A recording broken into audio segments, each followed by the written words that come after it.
ជំរាបសួរពុកម៉ែបងប្អូនទាំងអស់គ្នាថ្ងៃនេះអាកាសធាតុល្អមែនតើមិនអត់មានភ្លៀងទេហើយក៏នឹកឃើញជាមួយនឹងសម្លខខ្ញីហើយសាច់ជ្រូកនេះបានទិញទុកពី3ថ្ងៃហើយក៏ដាក់វាបង្កកចាននៅក្នុងទូបន្ទាប់មកមុននឹងយកមកស្លគឺដាក់ត្រាំទឹកដើម្បីរំលាយទឹកកកហើយចំពោះការខខ្ញីអត់មានគ្រឿងអីញ៉ៃទេពុកម៉ែបងប្អូនគឺមានតែខ្ញីជាមួយនឹងប៉េងប៉ោះបងទានេះឯងហើយរួមទាំងម្ទេសទៀតដើម្បីរសជាតិហឹរកាន់ឆ្ងាញ់ហើយចំពោះខ្ញីគឺខ្ញុំចិត្តសម្បកបែបហ្នឹងហើយប៉េងប៉ោះក៏ដូចគ្នាដែរពុកម៉ែបងប្អូនហើយការខខ្ញីនេះដែរគឺខ្ញុំអត់ដែរធ្លាប់ធ្វើញ៉ាំទេហើយជាលើកទី1របស់ខ្ញុំដូចគ្នាកាលពីមុនគឺ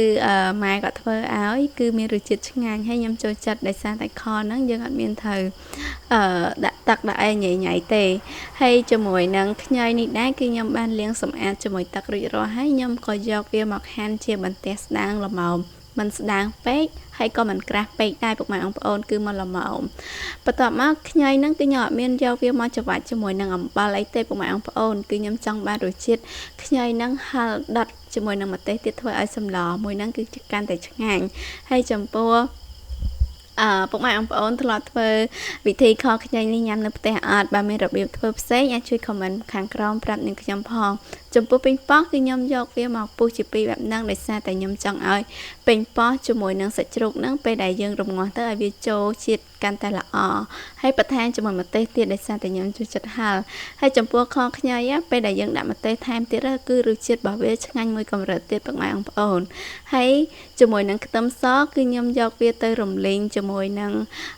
ស្ករត្នោតហើយនេះសាច់ជ្រូកខ្ញុំបានរំលាយហើយពុកម៉ែបងប្អូនហើយគ្រឿងខខ្ញីអត់មានអីញ៉ៃទេគឺមានតែប៉ុណ្្នឹងឯងហើយក៏មិនអាចភ្លេចបានដែរគឺម្ទេសពុកម៉ែបងប្អូនត្រូវការដាក់ម្ទេសទៀតដើម្បីឲ្យរសជាតិរបស់វាគឺកាន់តែប្លែកមកកម្រិតទៀតហើយចំពោះស្ករខ្ញុំកូរឲ្យវាឡើងជើងអង្ក្រងហើយគឺខ្ញុំដាក់ជាមួយនឹងខ្ទឹមហើយដាក់ខ្ទឹមហើយគឺកូរខ្ទឹមជាមួយនឹងស្ករហ្នឹងឲ្យឡើងឈ្ងុយឆ្ងាញ់ហើយបានបន្ថែម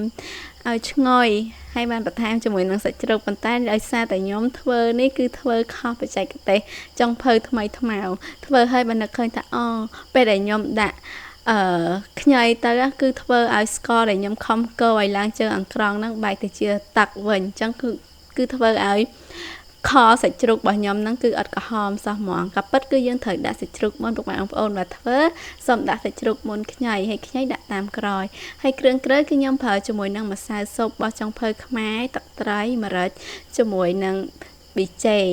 ហើយដាក់ជាមួយនឹងពងទារំងាស់វាឲ្យសព្វហើយក៏អត់មានបន្ថែមទឹកអីដែរបងប្អូនគឺទឹកគឺចេញពីសាច់ជ្រូកនេះឯងហើយជាចុងក្រោយគឺឆ្អិនរួចរាល់ហើយបងប្អូនគឺរសជាតិឆ្ងាញ់មែនតើចំពោះគ្រួសាររបស់ខ្ញុំគឺថាបាយអស់ពីឆ្នាំងតែម្ដងអរគុណពុកម៉ែបងប្អូនសម្រាប់ការពេញចិត្តនិងតាមដានទស្សនាវីដេអូរបស់នាងខ្ញុំសូមជួយចុច like subscribe share follow ម្នាក់មួយផងអរគុណជម្រាបលា